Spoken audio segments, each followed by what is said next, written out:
Your neighbor makes $85,000 a year. Nice house, 2 new cars, kids in activities, vacations posted on Instagram. They look successful, right? They're completely broke. One missed paycheck away from disaster. And you know what's crazy? You might be in the exact same trap and not even realize it. Here's something that doesn't make sense. Americans are making more money than ever before. The median household income keeps climbing. More people have college degrees, better jobs, higher salaries. And yet, 78% of Americans live paycheck to paycheck. 78%. That includes people making 6 figures, making what used to be considered rich people money. How is that even possible? Let me show you exactly how good-earning Americans stay broke. And I'm willing to bet you'll recognize yourself in at least 3 of these traps. First, there's the biggest wealth killer in America: lifestyle inflation. You get a raise, $5,000 more a year, finally, right? Except within 3 months, you've upgraded everything. Better apartment, nicer car lease, more expensive gym, pricier restaurants, upgraded phone plan. And suddenly that $5,000 raise is gone, completely absorbed into a more expensive lifestyle. But here's the insidious part. You don't feel richer. You just feel more stressed because now you need every dollar of your higher salary to maintain this new normal. You got a raise, but you're not building wealth. You're just running faster on the same treadmill going nowhere. This is why people making $100,000 feel just as broke as they did making $50,000, because they spent every extra dollar proving they make $100,000. The income went up, the savings didn't. Second, Americans are absolutely drowning in debt. But not the debt you think. Credit cards are part of it, sure, but the real killers are car loans and mortgages that are way too big. You're told you can afford a $30,000 car because the monthly payment's only $450. But that's not affordability, that's servitude. You're signing up for 6 years of payments on an asset that loses value the moment you drive it off the lot. And the moment that car is paid off, you're so used to the payment that you trade it in and start the cycle again. Forever car payments, forever working to pay for a depreciating hunk of metal. And houses, don't get me started. You qualify for a $400,000 mortgage, so you buy a $400,000 house.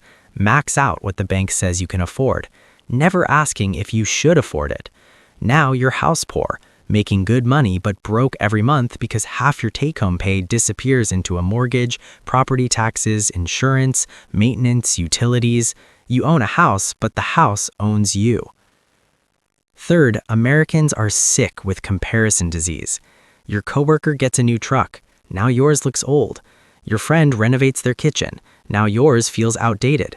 Your neighbor takes their kids to Disney. Now you feel like a bad parent if you don't. You're spending money you don't have to impress people you don't even like with things you don't actually want, just to keep up, just to not feel behind, just to look successful to people who are also pretending to be successful while drowning in debt. Social media made this disease terminal. Everyone's posting their highlight reel, their new car, their vacation, their perfect life. And you're comparing their carefully curated posts to your real, messy, expensive life. So you spend more, post more, prove more, and get broker in the process. Fourth, most Americans have no actual financial plan. They're winging it, making it up as they go. Money comes in, money goes out. No budget, no savings goal, no investment strategy. Just vibes and hope and crossing fingers that it'll somehow work out. You work hard, you make decent money, but you have no idea where it goes. It just disappears into the void of daily life. Groceries, gas, subscriptions you forgot about, Amazon purchases you don't remember, dinner out because you're too tired to cook. 100 small decisions that add up to staying broke. You're making $50,000, $70,000, $90,000 a year, and you couldn't tell me where any of it went. It's just gone. Every month, every year, gone. But here's the deepest issue. Americans have been sold a lie about what wealth looks like. We think wealth is the nice house, the new car, the brand name clothes, the expensive lifestyle. That's not wealth. That's consumption, that's spending, and you can spend yourself into looking rich while being completely broke. Real wealth is invisible. It's the paid-off house, the investment account growing quietly, the lack of debt, the ability to say no to a job you hate, the freedom to handle emergencies without panic. Real wealth doesn't look impressive on Instagram. It looks boring. It looks like driving a 7-year-old car and living in a modest house and wearing normal clothes while your net worth grows in the background. So here's your wake-up call. Your good salary is not making you wealthy. It's just funding a more expensive version of broke. You're earning more and saving less, looking richer and feeling poorer, climbing the income ladder while your net worth stays stuck at zero. Stop inflating your lifestyle with every raise. Keep living like you make 20% less than you do and bank the difference. Get out of debt like your life depends on it, because your freedom depends on it. Stop comparing yourself to people who are also broke pretending to be rich. And for the love of everything, make a plan. Know where your money goes, direct it, control it. Make it work for you instead of working your entire life for money that disappears. Most Americans stay broke with a good salary because they confuse income with wealth. They confuse looking successful with being successful. They confuse spending with winning. You can make 6 figures and be broke. You can make 50,000 and be building real wealth. The difference isn't the number on your paycheck, it's what you do with it. Stop funding a lifestyle. Start building a life.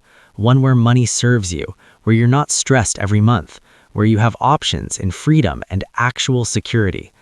Your good salary should be building wealth, not maintaining appearances.